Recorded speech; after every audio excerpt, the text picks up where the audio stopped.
पागल दीवाना हो गए भैया। कौन जगह ला मारी पीछे, कौन जगह ला मारी पीछे, मैं का झाड़ जानूंगा।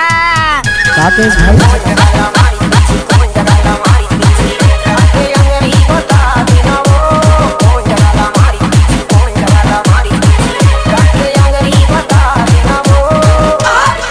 मैं का झाड़ देना गा, रहेगा बिछी उतार देना, मैं का झाड़ देना गा, रहेगा बिछी उतार देना। कौन जगह ला मारी पीछे, कौन जगह ला मारी पीछे, आगे अंगरी बता देना वो, कौन जगह ला मारी पीछे, कौन जगह ला मारी पीछे, आगे अंगरी बता देना वो। मैं का झाड़ देना गा, रहेगा बिछी उतार देना, मैं का झाड़ देना गा, रहेगा बिछी उतार देना।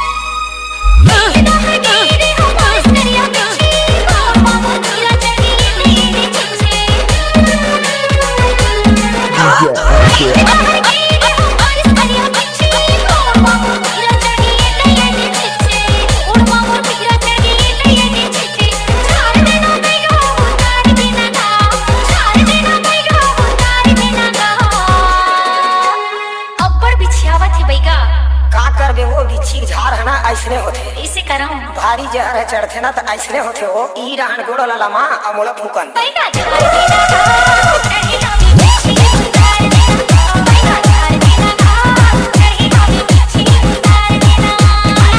DJ MKR